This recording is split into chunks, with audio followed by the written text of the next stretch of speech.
বাংলাদেশের 12 তারিখ দুপুরে শায়েস্তাগঞ্জে, হবিগঞ্জে, ঢাকায়, নূরপুরে, শায়েস্তাগঞ্জে 12 তারিখ ফিরোজপুরের তারেক মিয়া, তারেক শেখ, আরো জোরে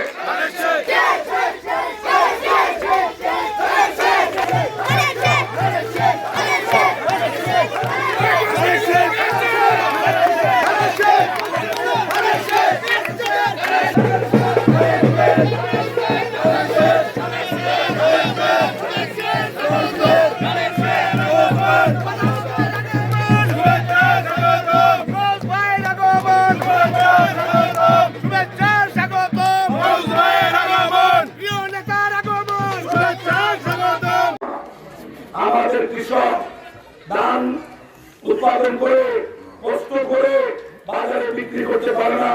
দালালদের জন্য এইরকম একটা কার্ড, কৃষকের কার্ড, বিএনপি ধানের শীষ ক্ষমতায় গেলে কৃষক ভাইদের হাতে তুলে দেওয়া হবে। এই কার্ড দিয়ে কৃষক তার উৎপাদিত পণ্য ন্যায্য মূল্যে সরকারের কাছে বিক্রি করতে পারবেন। এই কৃষক তার শস্য উৎপাদনে হাতে যখন টাকা থাকে না, সহজ শর্তে স্বল্প সুদে ঋণ ব্যাংক থেকে গ্রহণ করতে পারবেন। অন্যান্য তার কৃষি পণ্য উৎপাদনে যা যা প্রয়োজন, সার, বীজ, সবকিছু এই কার্ড দেখিয়ে সরকারের কাছ থেকে আনতে পারবেন। এই কার্ডটা যদি হয়, কৃষকের লাভ হবে, আমাদের পরিবারের সদস্য যারা আছে আমরা সবাই খুশি হবো। কি বলেন? আপনারা আছে না নাই? অবশ্যই আছে।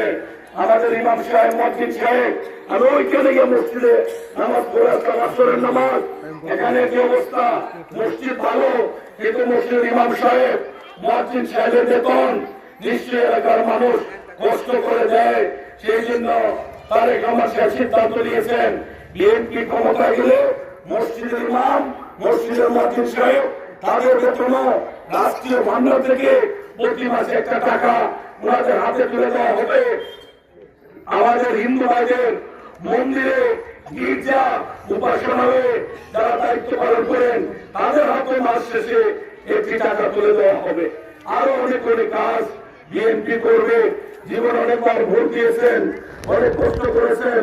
আমরা আশা করছি এবার যদি বিএনপি আপনাদের দোয়া, আপনাদের সহযোগিতা, আপনাদের ভালোবাসায় ক্ষমতায় যায়, নিশ্চয় আপনাদের মুখে হাসি ফুটানোর জন্য বিএনপি এবং তার নেতৃবৃন্দ চেষ্টা করবেন।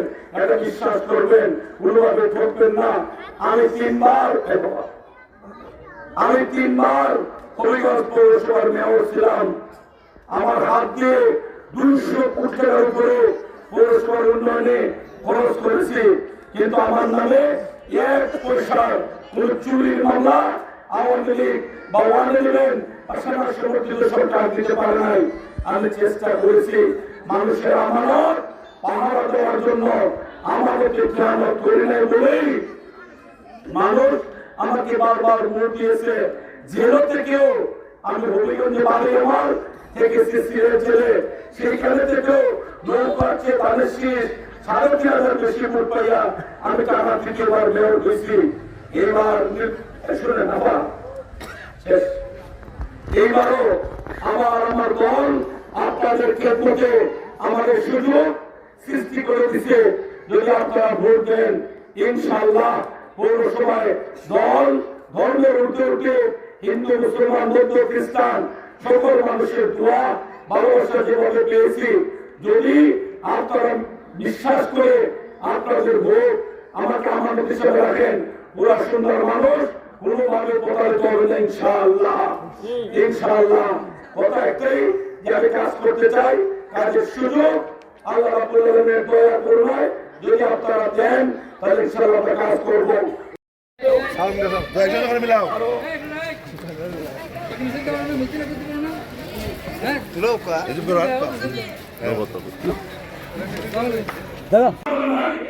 আমার ভোট আমি দেব, যাকে খুশি আমি দেব।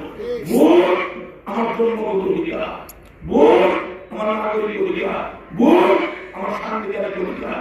আমি এই দেশে জন্মগ্রহণ করছি, আমি একটা বছরের মানে কিন্তু আওয়ামী লীগের লোকজন বিভিন্ন দোকানে বসে বিভিন্ন আকাশতলে বসে গল্প করতো এটি ওইটা করতেছ ৩০০ দূরবেলা দেখো আমি দিচ্ছি ৫০০ ওই ২০০ আমি দিচ্ছি ৬০০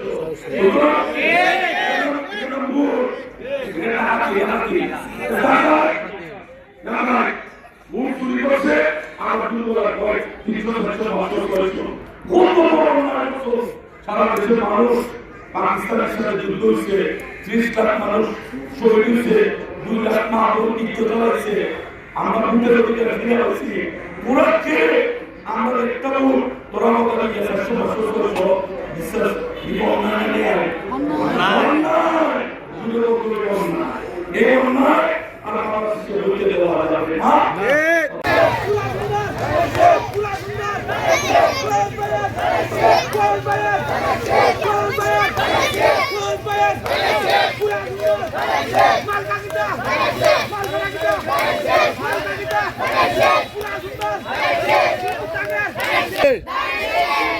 ভোট দিব কিসে? ভোট দিব কিসে? সমতল সব মানুষের রক্তের যে অর্জন এটা বাংলাদেশ, আমরা সবাই বাংলাদেশি, এটা আমাদের পরিচয়। সব আমি ব্যবসা করবো, আমি চাউল বেচবো, ডাল বেচবো, মাছ বেচবো, আলু বেচবো, যা আমার সুবিধা আছে আমি বেচবো, শান্তি মতো আমি আমার গড়ে গিয়ে ঘুমাইব। আমি বিএনপি করি, আরেকজন বিএনপি না করতে পারে, এটার মধ্যে অসুবিধা কি? সব মানুষ বিএনপি করতেইব এমনটা বিএনপি চায় না। ভিন্ন মত ভিন্ন পথের মানুষ একসঙ্গে যদি চলতে পারে, এটাই হচ্ছে একটা সুশৃঙ্খল দেশ। এবং বিএনপি সেই দেশের জন্যই বিএনপি শহীদ রাষ্ট্রপতি জিয়াউর রহমান অস্ত্র হাতে ৭১ সালে দেশ স্বাধীন করছেন, স্বাধীনতার ঘোষণা দিচ্ছেন। বীর উত্তম খেতাবপ্রাপ্ত বিএনপির প্রতিষ্ঠাতা শহীদ রাষ্ট্রপতি জিয়াউর রহমান, যার প্রতিদানের শীষ। এখন যারা লাফায় এরা জিজ্ঞেস চাই ৭১ সালে চাষা তোমার তো দাড়ি মোৎসব পাচ্ছে, হোসেন চাষা যুদ্ধ ঘুরানো করছো। এই দেশ যদি এমনি নাইছে না, যুদ্ধ করে আনা হয়েছে, বলেন আপনি কোথায় যুদ্ধ করছেন? এখন জানতে আমরা হেদায়েতের বাণী শুনান কেন? এইগুলা খুব সাবধান। এই জন্য বুট সেন্টারে যাইবা, সুন্দরভাবে বুটটা দিবা।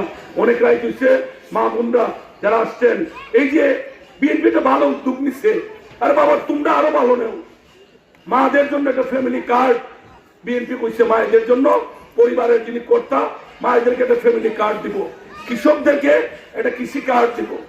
জিগায় টাকা পাইব কই? আরে বেটা টাকা পাইব কই? টাকা তো রাষ্ট্র থেকে দিব।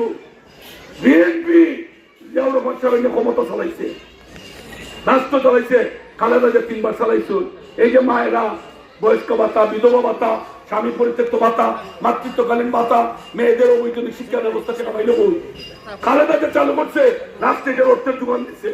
এখনো ফ্যামিলি কার্ড, এই কার্ড যদি আল্লাহ আমাদেরকে নির্বাচিত করে প্রথম ৬ মাসের মধ্যে সারা বাংলাদেশে যার প্রয়োজন, এলাকে বেলাল ভাই বড় লাগতো না, আমার বড় লাগতো না, সত্য কথা যেটা আমরা বউ নাই, সব পরিবার, আমরা তো বাংলাদেশের পরিবার। এই সলিম ভাই বড় লাগতো না, আমরা আছে যার নাই তার জন্য একটা কার্ড খুব দরকার। সেই কার্ডটা কি? যে মায়ের কাছে থাকবো, মায়ের ছবি থাকবো, মায়ের টিপসই থাকবো, অথবা দস্তখত, ভোটার আইডি কার্ড। এই মাস শেষে কার্ডটা লইয়া সরকার নির্ধারিত জায়গায় যাইবেন। হয় চাল, ডাল, তেল, খাদ্য সামগ্রী সর্বোচ্চ ২ থেকে ২.৫০০ টাকা। আর যদি খাদ্য সামগ্রী না হয় ২ থেকে ২.৫০০ টাকা আপাতত চালুর সময়, পরে যদি আল্লাহ দেশকে আরো মজবুত করে টাকা বাড়বো। এই যে ২ থেকে ২.৫০০ টাকা একটা মা যদি পান, এটা উনার আর কিছু না পারে, উনার বয়স হচ্ছে, ওষুধ কিনে খাইতে পারবে না। এই যে বাজারে তো ফল ছেলেরে কয়, ছেলে আনে না, মার কি জানে একটা কমলা চায় না, একটা আপেল চায় না, দুটো আঙ্গুর খাইতে চায় না, না দিয়ে পেট পেট করে দাদি তুমি দুটো আঙ্গুর কিনা দাও, কই বাইরে ভাই আমার টাকা নাই, তোর বাপের টাকা দেয় না, কইনি না কই না। এই মা যখন ২.৫০০ টাকা পাইবো, মা ২০ টাকা ৫০ টাকা রাতে নসরে দিব, নিজেও খাইবো, মার একটা শক্তি বাড়বো। তারেক রহমান সাহেব খালেদা জিয়ার ছেলে হিসাবে এই উদ্যোগটা নিচ্ছেন। এখন যারা আমার লোকে পারে না, এরা এটা কেড়ে নিল, আর তোমরা নেও, আমরা বলছি আড়াই, তোমরা আড়াই লাখ, অসুবিধা নাই। ভালো কাজের প্রতিযোগিতা ভালো, গঠনমূলক সমালোচনা